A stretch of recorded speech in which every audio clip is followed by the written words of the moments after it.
So the construction outside my house continues. The foundation is vibrating so hard that shit is falling off the walls. It's not a good day. But you know what? The hell with that. Because you get to talk about the CFL today. And any day you get to talk about the CFL, that's a good day.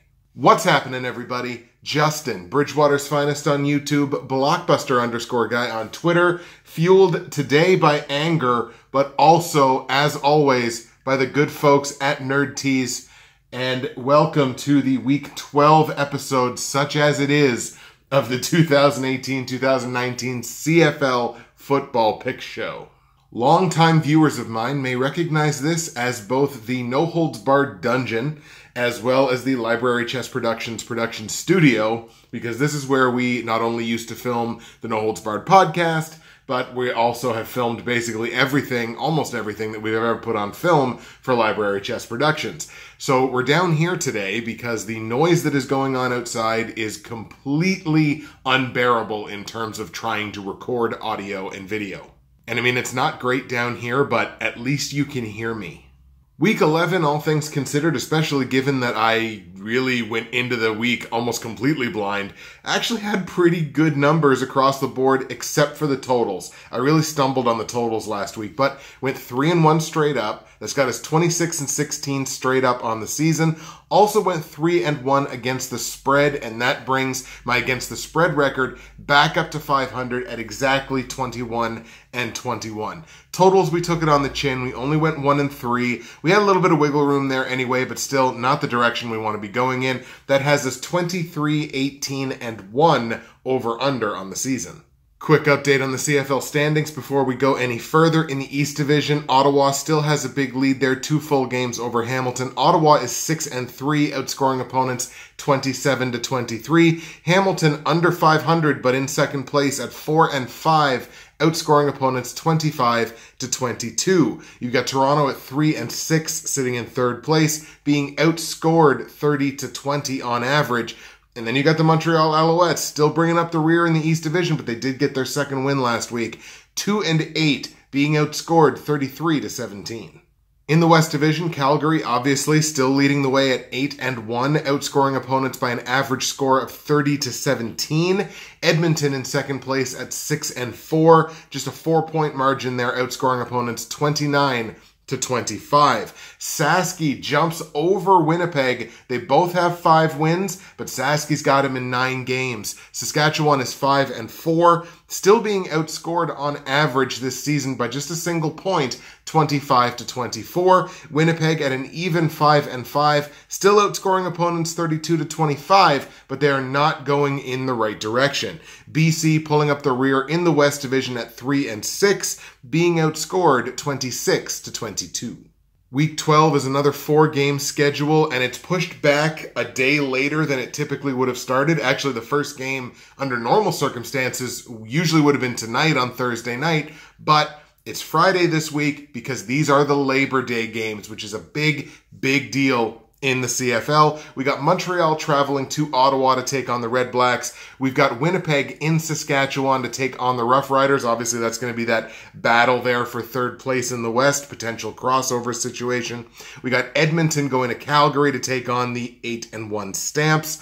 And the Battle of Ontario, Toronto, Hamilton, or I suppose a Battle of Ontario, Toronto and Hamilton classic Labor Day matchup. Let's start in Ottawa, where, as I mentioned, the REDBLACKS will welcome the Montreal Alouettes to town. Montreal coming off of, again, their second win of the season, 25-22, a win over the Toronto Argonauts. My boy Antonio, as I called him last week, properly addressed as Antonio Pipkin. He was really impressive in his second career start. He definitely delivered, threw for over 300 yards, ran for 2 rushing touchdowns. He was a big reason why Montreal was able to pull off that win.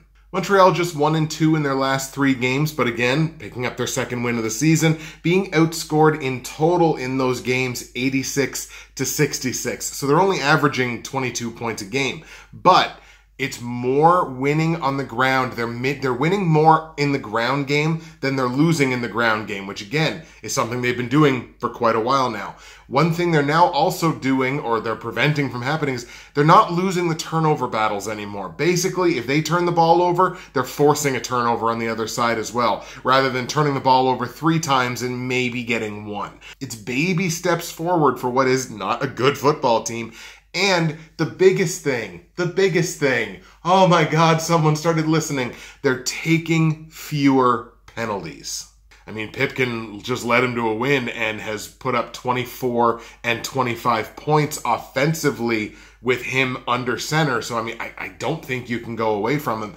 But one player that has really, really enjoyed the 2-game Antonio Pipkin era in Montreal is BJ Cunningham. He has been absolutely rejuvenated in those 2 games with Pipkin. 2 games, 11 catches, 167 yards, and a touchdown, just his 3rd touchdown of the season. He had 314 yards on 28 catches and 2 touchdowns without Pipkin, but that was in the span of about, 8 games without Pipkin. REDBLACKS coming off of the bye last week, but they're also coming off of a 44-21 win over Winnipeg back in week 10. And they were able, one thing that not a lot of people have been able to do this season is hold down Andrew Harris. Ottawa's defense was able to keep, I'll call him the other Harris, because of course you have Trevor in Ottawa, the other Harris to under 80 yards. That was just the 2nd time this season that he's been under 80 yards. And William Powell, for his own right, rumbling for 100+ yards in the backfield for Ottawa. Ottawa's won 2 of their last 3. They've outscored those opponents 109-80. And a big reason for that is Trevor Harris, who I've been really critical of if you've been watching the show. I've been critical of Trevor Harris for weeks now, saying, yeah, he's getting a ton of yardage, but he's not finishing. He's finally starting to translate that huge yardage. And it's 1,229 yards passing in his last 3 games. So he's starting to translate that huge yardage now into touchdowns. He's thrown 4 touchdown passes in his last 3 games. Still throwing a few too many interceptions for my liking, but look, at least now he's starting to finish, starting to throw touchdown passes, put more points on the board for the REDBLACKS. And one thing that Ottawa was definitely able to do against Winnipeg that I think they'd be able to do against a team like Montreal, in that Winnipeg game, they put up 500 yards of offense.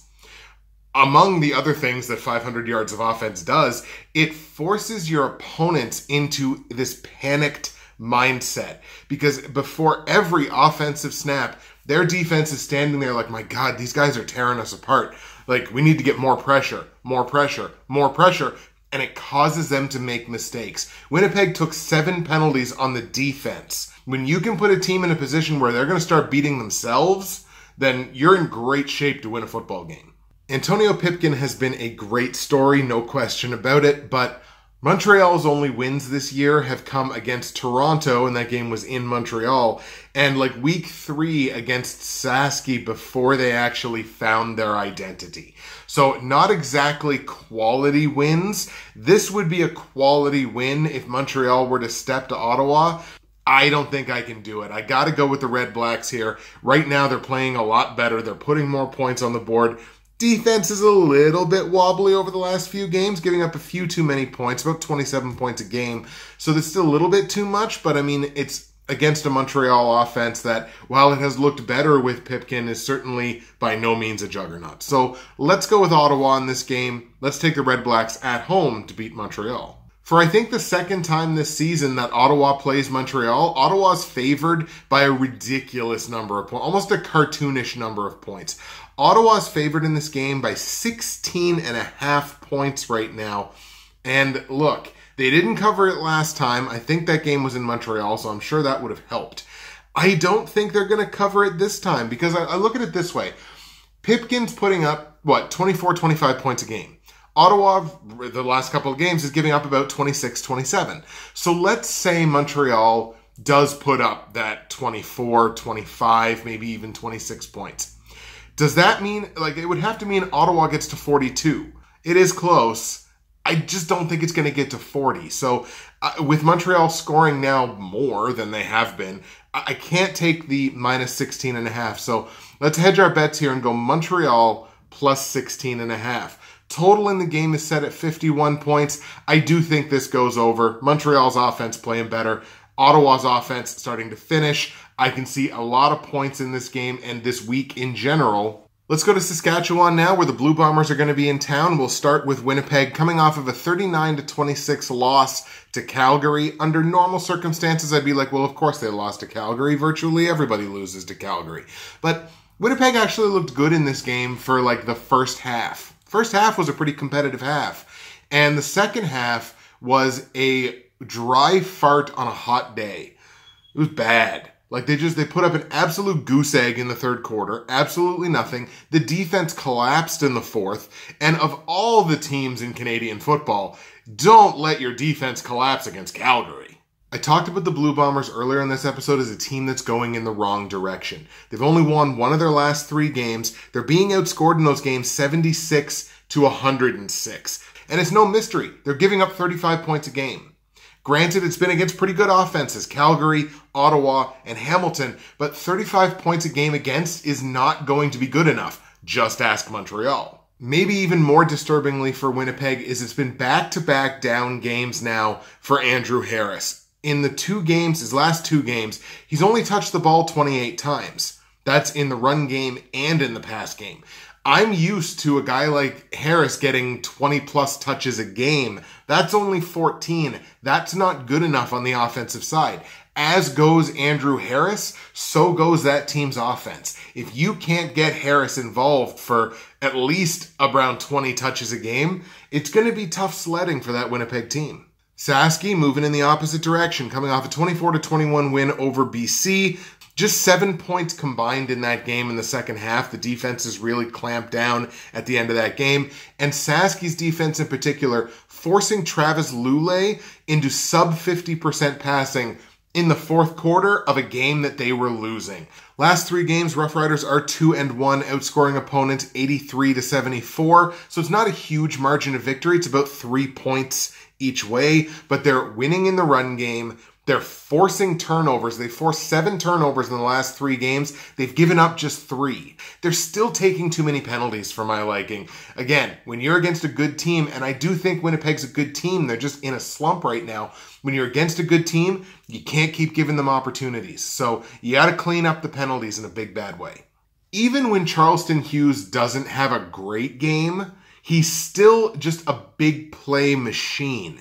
Like almost everything that he does is a big play. He only had 2 tackles in that game against BC. That's not huge numbers. He's a D lineman, so I mean, like tackling is not really the name of the game unless you're getting to the quarterback. Which, hey, he got to the quarterback again. I think he's got something like 12 sacks, and we're at the middle of the season. He also had a forced fumble in the game, so like a sack, forced fumble. He might have only had 2 tackles, but when he makes a play, everybody knows it.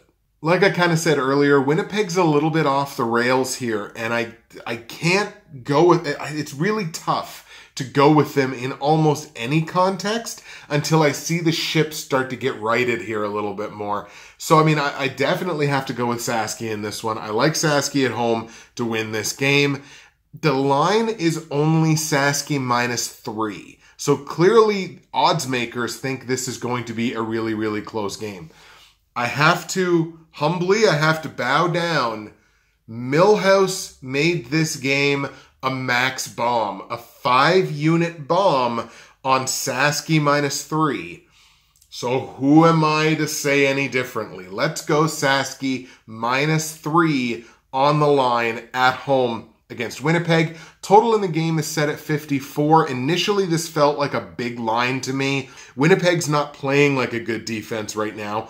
Saski is, but they're still giving up 25 points a game, and it's against a Winnipeg offense that can put up points in bunches. So I think I have to go over on it. It's the biggest total of the week, but I still think it's going to go over by at least a few points. Could be a game that hits 60. We'll take this opportunity in the show, as we always do, to plug our good friends at NerdTees, nerdtees.ca. Use the promo code BWFinest. Save yourself 15% at checkout. If you're in Canada, free shipping on any order over $50, so make sure you order in bulk. If you're in the US, you get a great conversion on the US dollar. You can't go wrong with some delicious delicious nerd teas. Today's blend, as I said, is cold brew, strawberry power-up, same as I was drinking yesterday. Need that little extra energy kick, and it's delicious. Delicious as a cold brew. So nerdteas.ca, promo code BWFinest. It ain't going to be hard to find yourself something to love. Cheers. Tough to say this in week 12, but this could very well be the game that decides the West Division. You got Edmonton traveling to Calgary to take on the Stampeders. Calgary already has a 2-game advantage in the West. If they win this game, they go up by 3.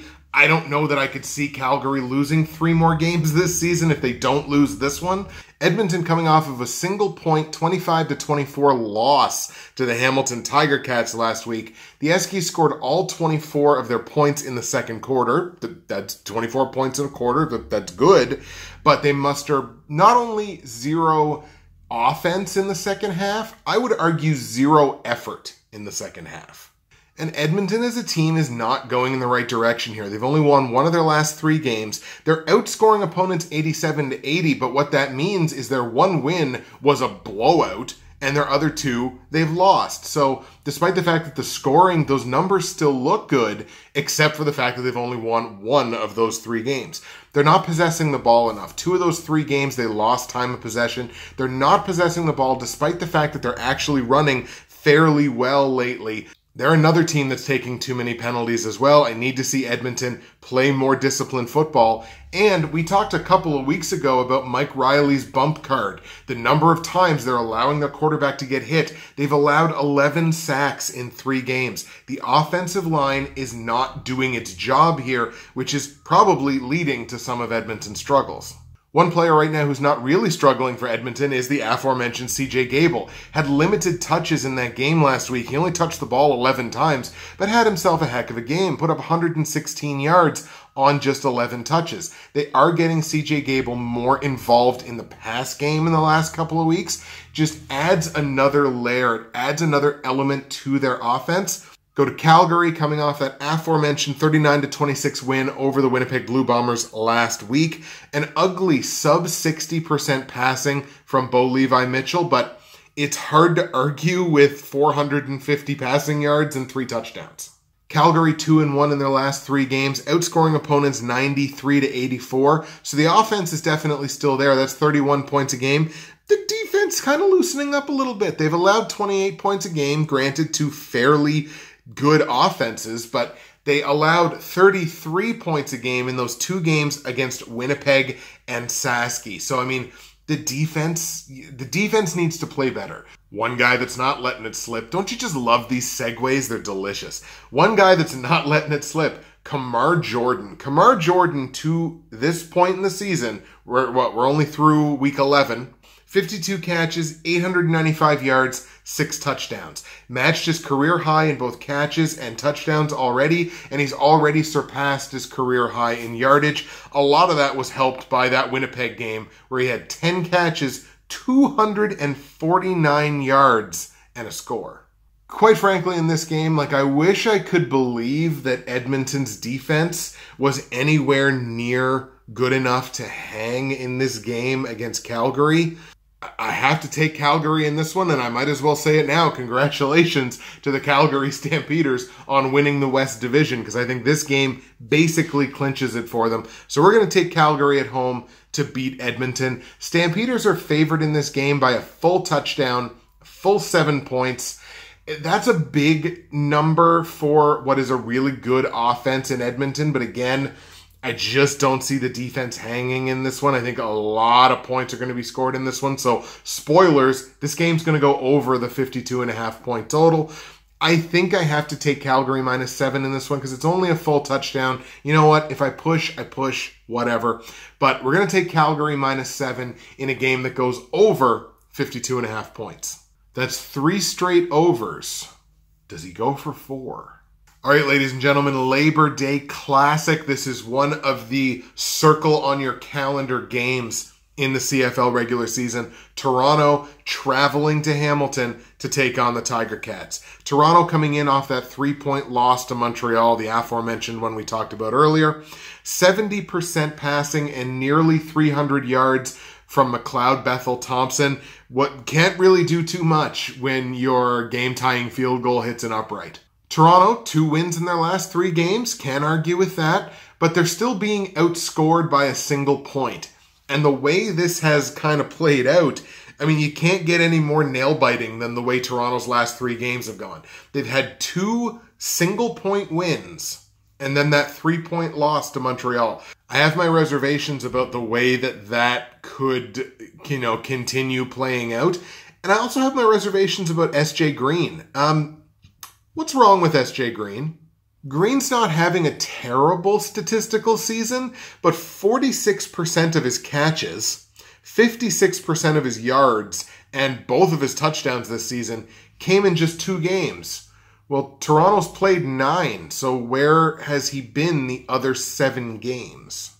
I realize I'm talking about a wide receiver that's, 32 or 33 years old. So, I mean, look, everybody slows down eventually, but it seems like not only is he not visible, but they're not involving him in the offense as much as S.J. Green probably should be involved in the offense. Ticats come into this game off that single-point victory against Edmonton last week. The pass rush, finally getting to Mike Riley in the second half, sparked a 15-0 run for Hamilton in the second half of that game. Hamilton's won 2 of their last 3 games, outscoring opponents 98-64. The offense is humming, and the defense is humming. That's only 21 points against per game. Now, granted, they only gave up 11 to Montreal. That includes that 50-11 beatdown against the Alouettes. But that's also just 26 points a game against to both Winnipeg and Edmonton. Both of those teams are averaging more points per game than that. So they were able to hold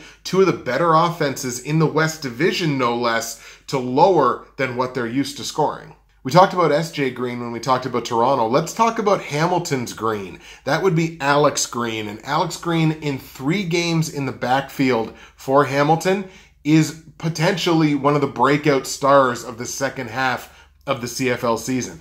In those 3 games with Hamilton, 15-plus carries per game, 60-plus yards per game, and this is the big one, 5 touchdowns on the ground in 3 games. I just mentioned it a few seconds ago. This kind of cardiac style that Toronto's coming up with, these like 1-possession decisions, single-point wins, come-from-behind wins, they're not viable over the long term, and I don't think it's viable against a team in Hamilton that right now looks like they're just firing on all cylinders here. I'm going to go with Hamilton to win this game, which means actually I'm on all 4 of the home teams to win straight up this week. Hamilton favored at home by 8 points. It's only a single possession. This is actually probably the toughest spread of the week for me. I kind of want to go, I'm going to do this that we talked about a bunch last week, hold the nose. I kind of want to go Toronto plus 8. I'm going to go Toronto plus 8. Not only am I on all 4 of the home teams to win, I'm on all 4 of these games to go over the point total. There you go, folks. Those are the Week 12 CFL picks. We'll go over them here with you one more time. I've got Ottawa at home beating Montreal, but I've got Montreal covering plus 16.5 on the line in a game that goes over 51 points. I've got Saskatchewan at home beating Winnipeg. I've got Saski covering -3 against the spread in a game that goes over 54, biggest total of the week. I've got Calgary at home beating Edmonton, all but clinching the West Division. I've got Calgary covering -7 against the spread in a game that goes over 52.5 points. And the Labor Day Classic in the Hammer. I like Hamilton at home to beat Toronto, but I'm going to take Toronto, hedging my bets a little bit. Go Toronto plus 8 in that game, in a game that also goes over the 51.5 point total. There you go, folks. That is the Week 12 episode. That's it for me. Justin, Bridgewater's Finest on YouTube, Blockbuster_guy on Twitter, fueled as always by Rage for Construction Workers, as well as NerdTees at nerdtees.ca. I'm going to go outside and start punching some people in the face. We'll be back to our regular recording spot next week. And next week, The NFL show also kicks off with actual Week 1 NFL picks, and we'll be on our regular schedule, NFL on Tuesdays, CFL on Wednesdays. Please join me for all the content next week and going forward. We'll see you again in lucky week number 13.